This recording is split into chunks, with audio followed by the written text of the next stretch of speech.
So now the cat's had some clickies, and I just want to see if the cat has some concept of what this sound means. So I'm going to wait for the cat to get a wee bit distracted and click. And the cat looked for food. You like that one? You want one?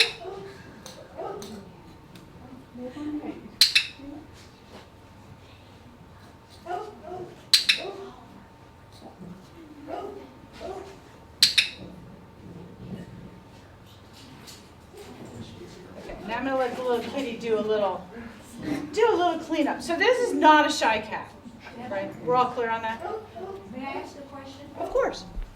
You're just allowing the cat to have a lick. He's not eating the whole little thing of food off your depressor, correct? Just a little lick. Yeah. Because the more repetitions I can get in, the more learning, right? So if I let him get a mouthful each time, I'd be done in about 10, depending on the cat. I have a cat that a whole can would be done. So I actually want a cat hungry and eager for more. That sees me coming and goes, do you still have that tongue depressor? That would be awesome if you did, right? So, okay, now, so now what I want to do is, it just be out of me. I'm trying to think of what I want to teach this cat. Maybe to come up here. Yeah, what do you think? Okay, so I think what I'm going to do is shape this cat to come up on this shelf.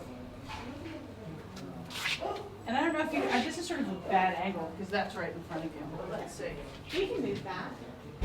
That can be moved. There you go.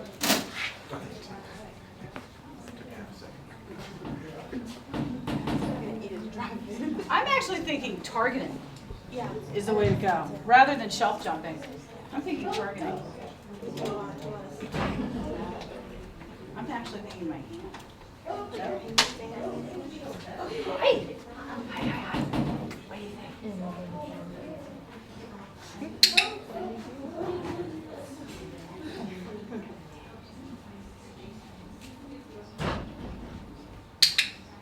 So when the cat's touching my hand, I'm clicking. So I should probably make this clear to you because I totally changed my training plan and neglected to tell you all that I totally changed my training plan, which wouldn't be helpful for you. So at first I was just going to teach this cat to jump up on the shelf because I thought that was cool. But that's actually not going to solve our shyness issue.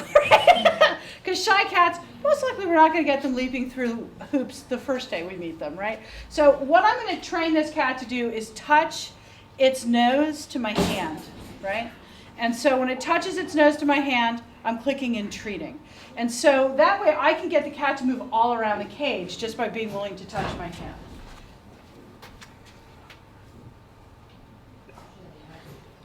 Now it's interested in where the tongue depressor is, right? Because that's what paid.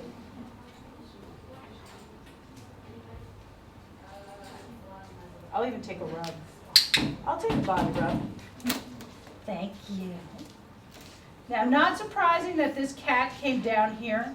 This is where the payment's been the most, right?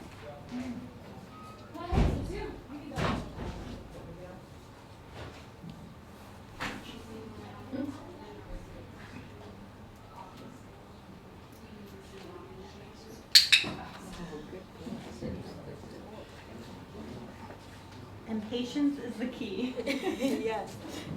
In all training.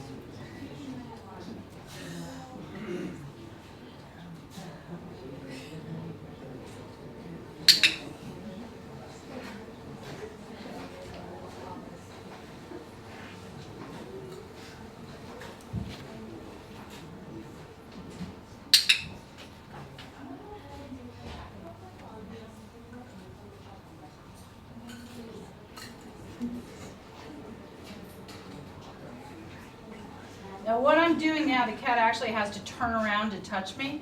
I'm just curious to see if the cat's willing to do it.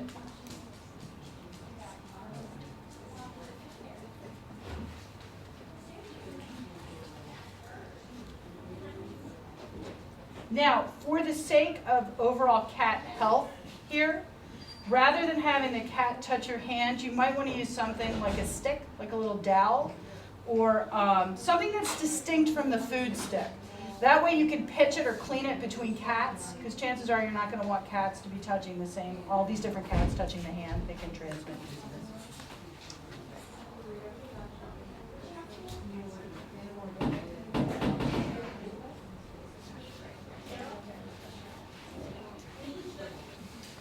Now notice I'm not wiggling my fingers and I'm not trying to impose on the cat. I'm just waiting, right? Cheryl Jacobs here, use it in the clinic. Cheryl, you will use it in the clinic. Thank you. At this point, if the cat even took a step towards me or leaned towards me, I'd click and treat.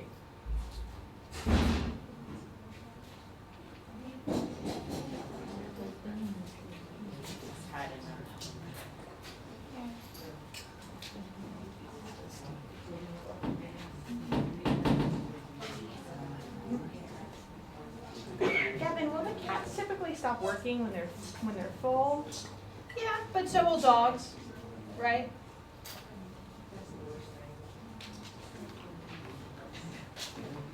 So if the cat looks my way, I'm going to click and treat. I'm going to see if I can get the cat playing again. Let's see.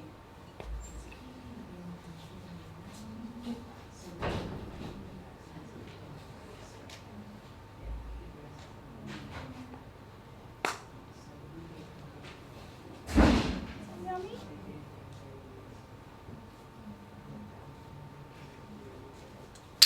Just looked at my finger. So I'm trying to make it easier for the cat to succeed.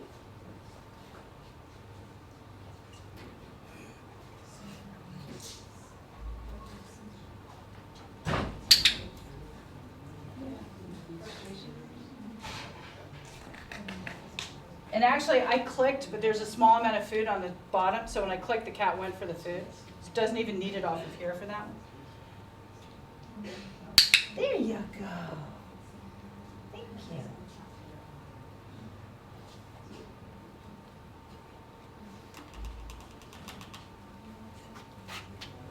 So this is a case of the cat's gotten tired of me taking this away. So I was like, fine, I'll just knock some on your cage. You can have it.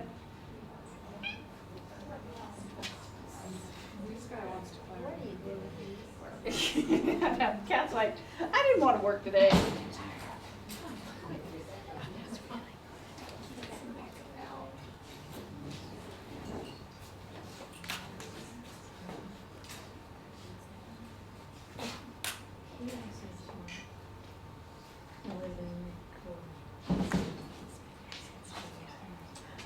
Oh, that would have been cool to capture. Did you see that leg lift? Yeah. I didn't want to confuse the cat, but that would have been really cool.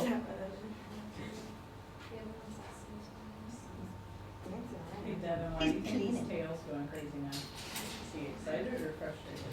Probably frustrated. That would be my bet. Like a little stress release, like dog shake or whatever? And also, doing a little cleaning, right? A little grooming is a self-soother too.